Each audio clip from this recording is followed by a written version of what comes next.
Kauli mbiu ya leo ni kutoka wazo hadi fursa za milki bunifu, kulinda ubunifu, kujenga thamani na kuhabarisha au kuharakisha kwenda kwenye biashara. Hii inaakisi moja kwa moja vipaumbele muhimu vya taifa hili. Kwa hivyo nimefarijika sana kwa kunikaribisha kuweza kuzungumza na Watanzania katika wiki hii ya taifa ya elimu, ujuzi na ubunifu kwa ajili ya uzinduzi rasmi wa programu ya InnoIP, Innovation Intellectual Property Rights kwa Tanzania. Ninapongeza sana wakala wa usajili wa biashara na leseni BRELA pamoja na Tume ya Taifa ya Sayansi na Teknolojia COSTECH.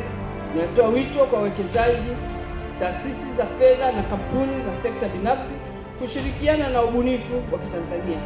Tuzingatie fursa za utoaji wa leseni, uwekezaji, uendelezaji wa programu za teknolojia, ununuzi wa bidhaa na huduma bunifu, lakini vile vile majaribio bunifu na uwekezaji wa kufikia masokoni. Ni heshima kubwa kwa BRELA kuungana nanyi katika uzinduzi rasmi wa programu hii ya Innovation IP Tanzania, ambayo ni ushirikiano kati ya BRELA kama ilivyosemwa awali pamoja na COSTECH, ambao utatekelezwa kupitia DATEC Nohama, yani Business Incubator ijulikanayo kama DTBI ambayo iko COSTECH, lakini pamoja na Buni Innovation Hub ambayo pia iko chini ya COSTECH.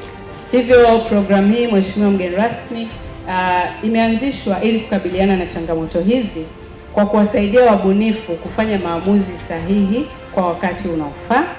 Programu hii haimaanishi kuwa kila ubunifu lazima upatiwe ulinzi wa miliki ubunifu kama vile hataza, yani patent au nyenzo nyingine za miliki ubunifu.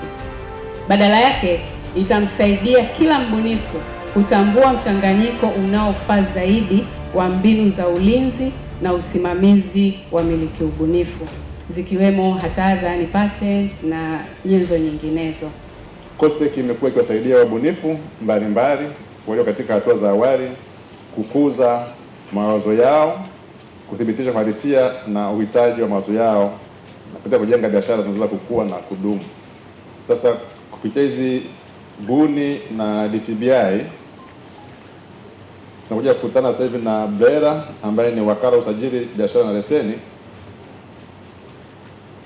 kuja na hii program ya Innovation IP kwa ajili ya kuwasaidia hawa wabunifu mawazo yao yaweze kulindwa na hatimaye kuendelezwa kwenda kufika sokoni.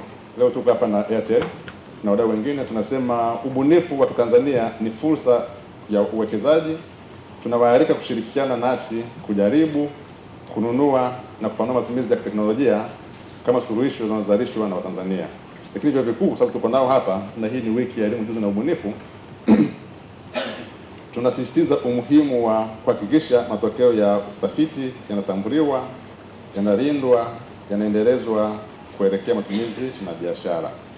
Kwa hiyo uzinduzi wa InnoIP Tanzania si uzinduzi wa programu pekee, bali ni hatua ya kujenga mfumo ambao unamwezesha Mtanzania kuona thamani ya wazo lake, kulilinda, kulikuza na hatimaye kuligeuza kuwa fursa ya kiuchumi na kijamii. BRELA.